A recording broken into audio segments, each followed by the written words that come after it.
Hello students, welcome to Mac online lectures. You are watching fluid mechanics lecture number 37। मैं हूं आपके साथ एके सैनी। आज के इस लेक्चर में हम डिस्कस करने जा रहे हैं मेटासेंट्रिक हाइट की कैलकुलेशन। किस प्रकार से आप मेटासेंट्रिक हाइट कैलकुलेट कर सकते हो in case of a floating body like ship. ठीक है, लेक्चर नंबर 33 और 34 जरूर देख लीजिए। वो देखोगे तभी आपको ये पिक्चर समझ में आनी है। ठीक है ना, इसके पीछे की सारी कहानी, ये कैसे ड्रॉ हुई, क्या ये कहना चाह रही है, एक एक पॉइंट का सिग्निफिकेंस क्या है, G B dash M theta, ये सब क्या है, ये आपको 33 34 में ही समझ में आएंगे। सो मैं रिक्वेस्ट करता हूं एक बार उन वीडियोस को जरूर देख लीजिए। उसके बाद यहां आइए, कहां मिलेंगी वो वीडियोस, इसी वीडियो के नीचे टाइटल जहां है उसके ऊपर क्लिक करेंगे, डिस्क्रिप्शन बॉक्स खुल जाएगा। डिस्क्रिप्शन बॉक्स के अंदर प्लेलिस्ट पड़ी है सबसे ऊपर फ्लूइड मैकेनिक्स के ही लेक्चर्स की, उसी में आपको सभी लेक्चर्स मिलने वाले हैं। अपार्ट फ्रॉम दैट दूसरे कोर्सेज की प्लेलिस्ट भी वहीं पे पड़ी हुई है, तो आप उनको भी देख सकते हैं। तो चलिए आज हम शुरू करते हैं। मैं ये मान के चल रहा हूं कि सारा कुछ आपको क्लियर है, ठीक है जी, लेकिन फिर भी शॉर्ट में आपको ब्रीफ करके थोड़ा सा आगे बढ़ जाते हैं हम। तो देखिए, बॉडी फ्लोट करती हुई चली जा रही थी और अचानक से बॉडी थीटा एंगल टिल्ट कर गई, इस प्रकार से एक तरफ झुक गई है थीटा एंगल। तो टिल्ट होने के बाद जी तो वहीं का वहीं रहता है, जी की पोजीशन में कोई चेंज नहीं आएगा, पर बी पॉइंट जो है वो हिल जाएगा। इस केस में अगर बॉडी पूरी डूबी होती तो बी भी नहीं चेंज होता।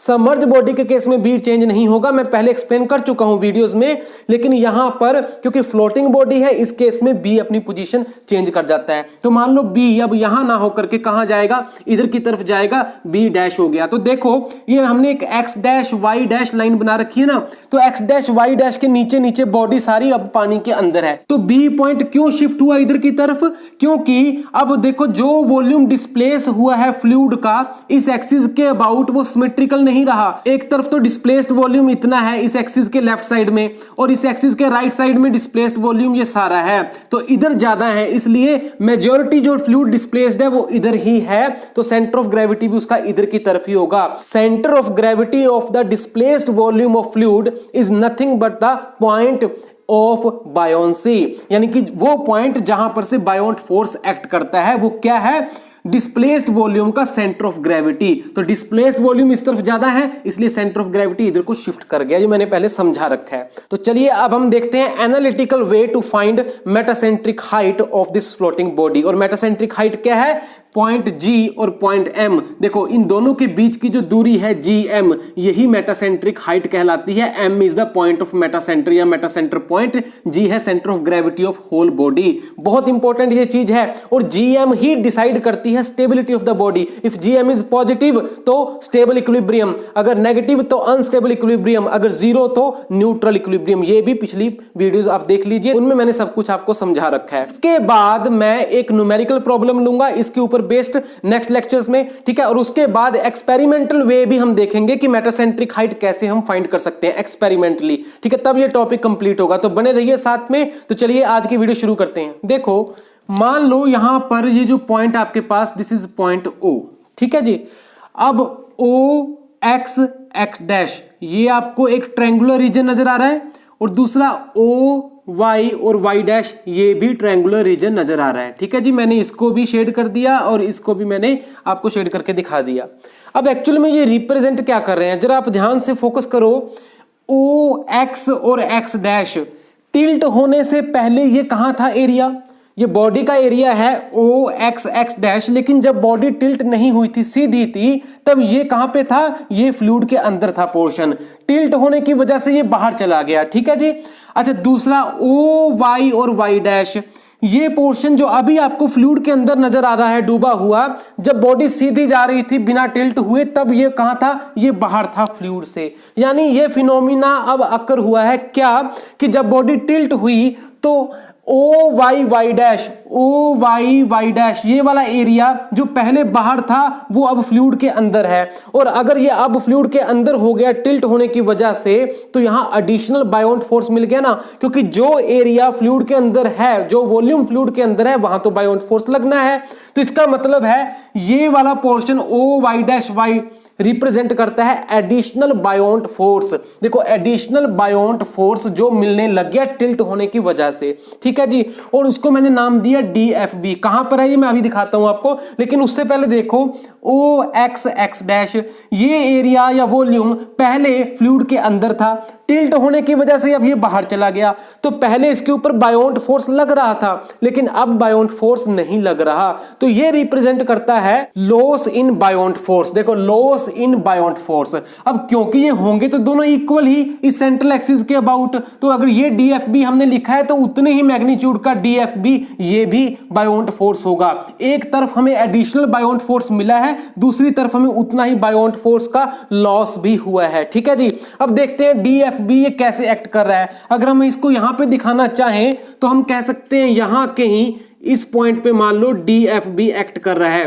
देखो DFB, तो यहां हमने क्यों दिखाया है इसको, देखो ये एक ट्रायंगुलर वेज शेप पोर्शन है, ठीक है ना। ट्रायंगुलर वेज जैसे होता है, पूरी इस डायमेंशन का 2/3 छोड़ दीजिए, 1/3 इधर छोड़ दीजिए, तो यहां पर आपके पास पॉइंट जो आता है that is centre of gravity point. इसकी चर्चा भी हम पहले कर चुके हैं एक वीडियो में, जहां मैंने आपको एक चार्ट दिखाया था, movement of inertia of various geometric shapes, ठीक है, जिसमें हमने सेंटर ऑफ ग्रेविटी की पोजीशन भी आपको बताई थी एक चार्ट के माध्यम से, ठीक है जी। पिछली वीडियोस आप देख लीजिए। तो यहां पर ये पॉइंट कहीं होगा जहां पर बायोंसी फोर्स आपको एडिशनल मिलने लग गया DFB।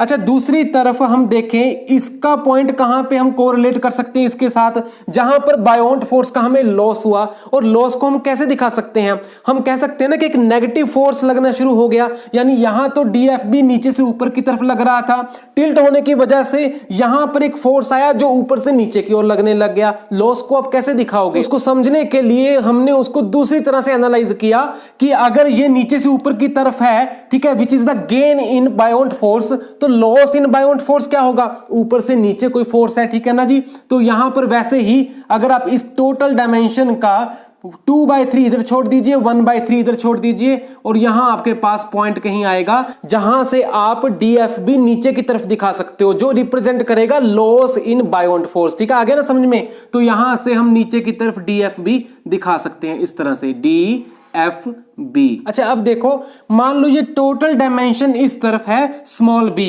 तो इतना कितना रह गया फिर B/2, ठीक है, और इस तरफ भी कितना रह गया B/2।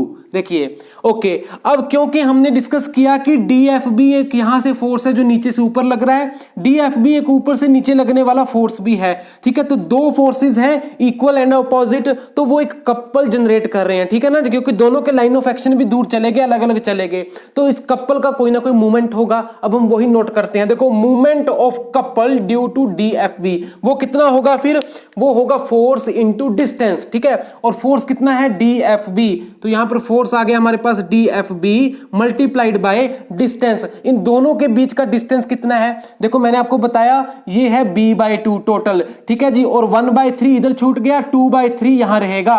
सो ये डायमेंशन कितनी है, देखो ये वाली है 2/3 ऑफ टोटल B/2, इस पूरे का 2/3 वो ये डायमेंशन है। So that means 2/3 of B/2, तो ये तो आ गया आपके पास इतना डायमेंशन, और ऐसे ही इतना इधर भी है, दैट मींस इसी का आप डबल कर सकते हो। तो हमने 2 से मल्टीप्लाई कर दिया, ये प्लस ये टोटल आपके पास इन दोनों के बीच का डिस्टेंस आ गया, and this will give the movement of couple due to DFB which comes out to be DFB multiplied by 2B/3। अच्छा चलिए अब जल्दी से देखिए DFB हमने यहां पर लिखा, DFB क्या है, बायोंट फोर्स, ठीक है, जो इस वॉल्यूम के ऊपर लग रहा है OY के ऊपर, and this buoyant force DFB must be equal to weight of fluid displaced by portion OY of the body, यानी बॉडी के इस पूरे पोर्शन ने जितना फ्लूइड पीछे हटा दिया और अपनी जगह बना ली,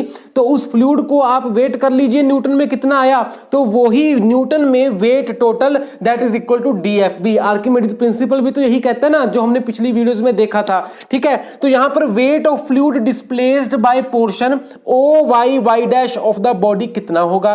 this must be equal to specific weight of the fluid multiplied by volume of fluid displaced by O y y dash पूरा। ठीक है ना, ये तो डेफिनेशन ही है स्पेसिफिक वेट ऑफ फ्लूइड की। अब स्पेसिफिक वेट ऑफ फ्लूइड कितना है? ये जो फ्लूइड है जिसमें ये बॉडी फ्लोट करती चली जा रही है, मान लो उसका स्पेसिफिक वेट है W, तो W specific weight of fluid into volume of fluid displaced by O y y dash, ये कितना होगा? बॉडी के ओ वाई वाई डैश इस पोर्शन ने जो फ्लूइड डिस्प्लेस किया है उसका वॉल्यूम उतना ही है जितना ओ वाई वाई डैश इस पोर्शन का वॉल्यूम है, वो तो सेम ही है ना।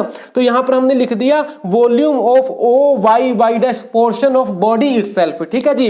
अच्छा, W into volume of O y y dash portion of body कितना है? अब इसका वॉल्यूम कितना है? देखो, इसका वॉल्यूम होगा half into base into altitude. ठीक है, ट्रायंगल है ना ये, half into base into altitude, ये तो बन गया एरिया, ये जो आपको शेडेड करके दिखाया है। और इसके पीछे की तरफ लेंथ होगी इस फ्लोटिंग बॉडी की, मान लो वो लेंथ है L। ठीक है, इस तरह से इसके पीछे जो भी लेंथ है वो L है, तो इस शेप का क्रॉस सेक्शन है और पीछे की तरफ L लेंथ है, तो एरिया तो हो गया हाफ इंटू बेस B बटा 2।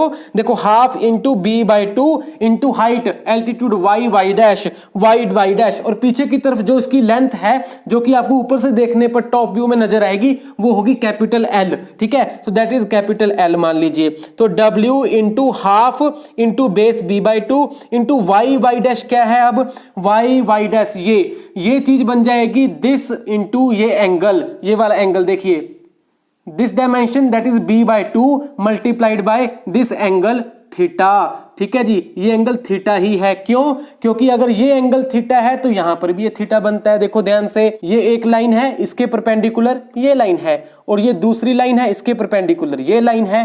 तो इन दोनों के बीच में जो थीटा एंगल नजर आ रहा है वही थीटा इन दोनों के परपेंडिकुलर्स के बीच में भी तो होगा, यानी इन दोनों के बीच में भी होगा, तो यहां पर एंगल थीटा है। तो ये तो स्मॉल डायमेंशन है ना, थोड़ा है, इसलिए this can be taken as an arc. So arc length is equal to theta into radius B by 2।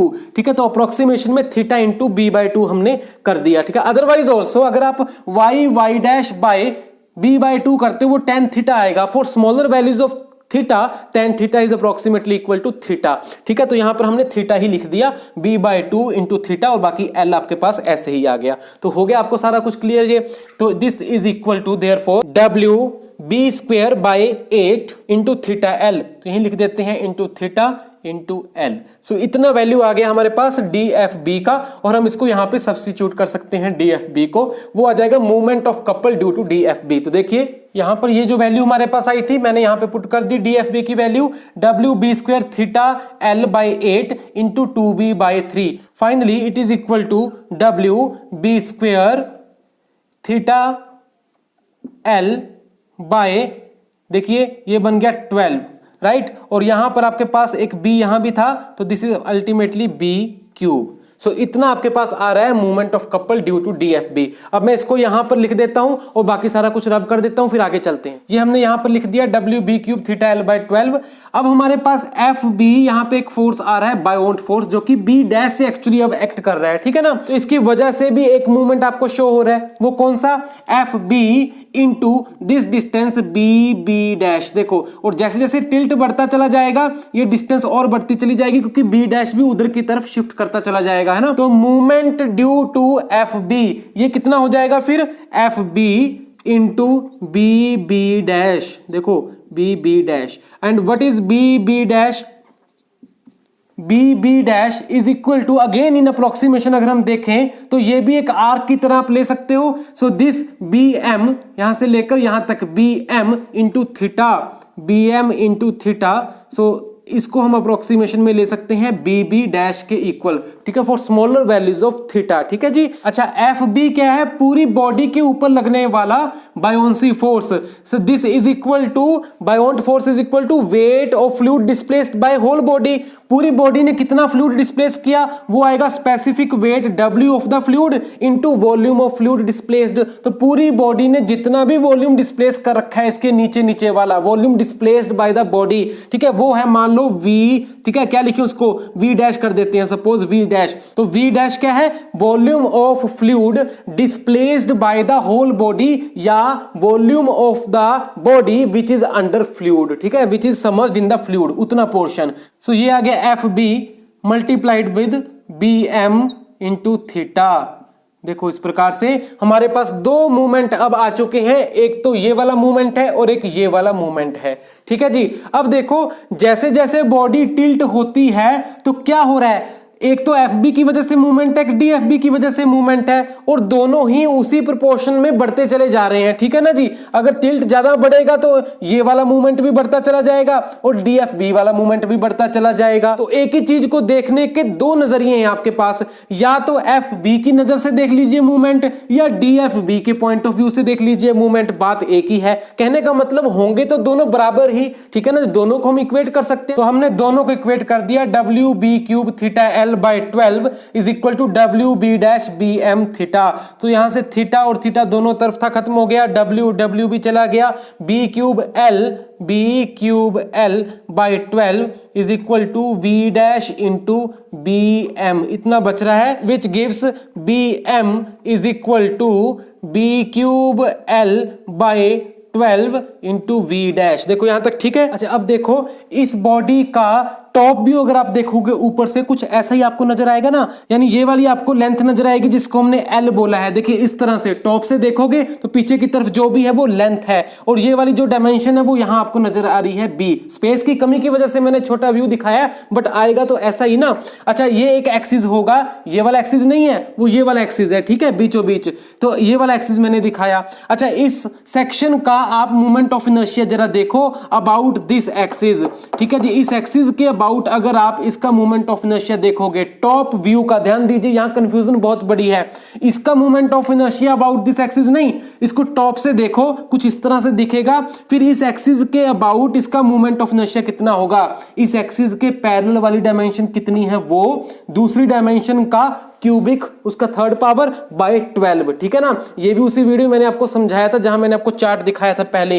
तो एल बी क्यूब बटा 12, एल बी क्यूब बाय 12 ये यहां पर आ रहा है, देखो एल बी क्यूब बाय 12, ये क्या है, movement of inertia of cross section of this body, ठीक है। कौन सा section, top view. In fact top view से देखिए फ्लोटिंग बॉडी को, तो जो व्यू आपके सामने नजर आ रहा है और जो एक्सिस बीच का आ रहा है लॉन्गिट्यूडनल एक्सिस, उस एक्सिस के अबाउट मूवमेंट ऑफ इनर्शिया कितना होगा वो आपने लेना है, यहां पर ध्यान रखिए। तो उसको हम नाम दे देते हैं सपोज आई, ठीक है जी। और ये वाला जो एक्सिस है मान लो ये है वाई वाई, ये वाई वाई ये नहीं है, हमने अलग से बताया लॉन्गिट्यूडनल एक्सिस वाई वाई है। तो movement of inertia I Y Y कितना बन गया, एल बी क्यूब बाय 12। वो आई वाई वाई हम यहां लिख देते हैं, I Y y by V dash. So ये आ गई वैल्यू बी एम की, ठीक है जी। मैं सारा मिटा के सिर्फ बी एम इतना लिख देता हूं यहां पर, तो ये आ गया हमारे पास B M is equal to I Y y by B dash,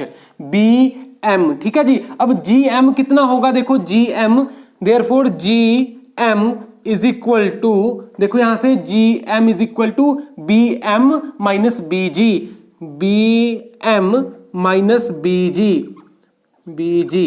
देखो बी एम में से बी जी हम माइनस कर दें, क्या बच गया, जी एम हमारे पास बच रहा है, ठीक है ना। तो बी एम क्या है, यहां वैल्यू सब्स्टिट्यूट करते हैं, I Y y by V dash minus B G. So this is equal to G M. देखो ध्यान से, ये हमारे पास एक्सप्रेशन आ रहा है जी एम के लिए। तो यहां से हम कैलकुलेट करेंगे जी एम यानी मेटासेंट्रिक हाइट को। बहुत इंपॉर्टेंट फॉर्मूला है, this is analytical approach to find metacentric height of the floating body. तो इस एक्सप्रेशन के साथ इस वीडियो को मैं क्लोज कर रहा हूं। नेक्स्ट वीडियो देखना मत भूलना, इसी के बेस पे एक न्यूमेरिकल प्रॉब्लम को हम डिस्कस करेंगे और उसके बाद एक्सपेरिमेंटल मेथड भी डिस्कस करेंगे मेटासेंट्रिक हाइट फाइंड करने के लिए, ठीक है। तो बने रहिए, साथ में जुड़े रहिए। Thank you very much.